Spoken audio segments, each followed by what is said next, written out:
Hi hello అండి, welcome to my channel. ఈరోజు మన వీడియోలో ఏంటంటే ఇడ్లీ పిండితోటి బెల్లం రొట్టె.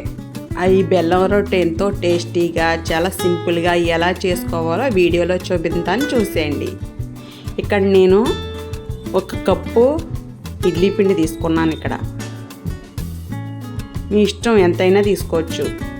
దానికి తగ్గట్టుగా బెల్లం మీ తీపిని బట్టి చూసుకుని ఈ బెల్లం వేసుకోవాలి. ఎంతో ఎంత స్వీట్ తింటారో అంత బెల్లం చూసుకుని వేసుకోవాలి. వేసుకుని ఈ బెల్లం బాగా కరిగేలాగా కలుపుకోవాలి. ఇలా బాగా కలిపి మూత పెట్టి కొంచెంసేపు ఉంచామంటే ఈ బెల్లం అంతా కరిగిపోద్ది. ఒక 5 నిమిషాల తర్వాత మళ్ళీ ఒకసారి కలుపుకుంటే బెల్లం అంతా కరిగిపోద్ది అన్నమాట. ఇందులో ఆల్రెడీ ఇడ్లీ పిండిలో సాల్ట్ వేసాను కాబట్టి ఇంకా వేయట్లేదు. మీకు కావాలితే కొద్దిగా వేసుకోండి. వేసుకుని ఇప్పుడు రొట్టె ఎలా వేసుకోవాలో చూద్దాం.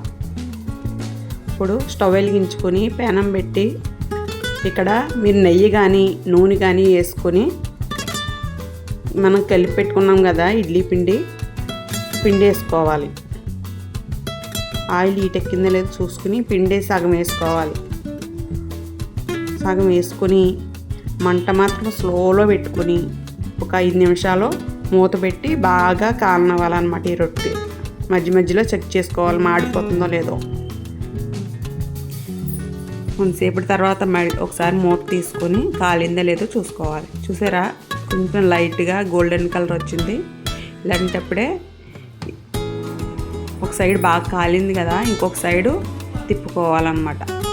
తిప్పి ఆ సైడు కూడా బాగా కాలనివ్వాలి. ఈ రొట్టె మంట స్లోలో పెడితేనే ఇడ్లీ పిండి బాగా ఉడుకుతుంది. లేకపోతే రవ్వ కింద అసలు ఉడకపోతే అసలు బాగోదు ఈ రొట్టె.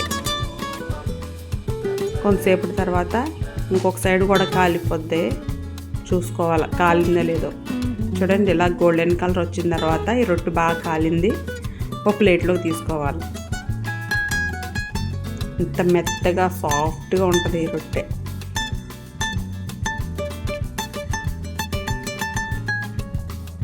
తర్వాత మిగతా పిండి ఉంది కదా, కొద్దిగా నూనె వేసుకుని ఉన్న పిండి కూడా వేసుకోవాలి.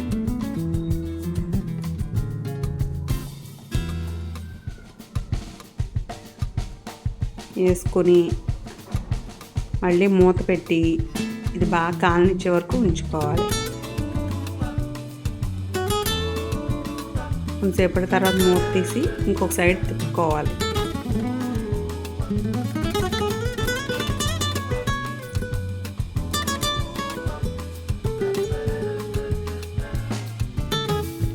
మళ్ళీ ఇంకొంతసేపటి తర్వాత ఆ సైడ్ కూడా కాలనిచ్చిన తర్వాత ఇది కూడా ప్లేట్లో తీసేసుకుంటే ఎంతో టేస్టీగా చాలా సింపుల్గా అయిపోయి బెల్లం రొట్టె రెడీ.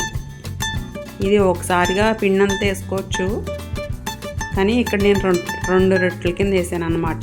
చూసారా ఎంత సాఫ్ట్గా ఎంత మెత్తగా ఉందో, కేక్లా ఉంటుంది. ఈవినింగ్ స్నాక్స్ కింద పిల్లలకి చేసి పెడితే అప్పటికప్పుడే అయిపోద్ది ఈ రొట్టె. ఒకసారి మీరు ట్రై చేయండి.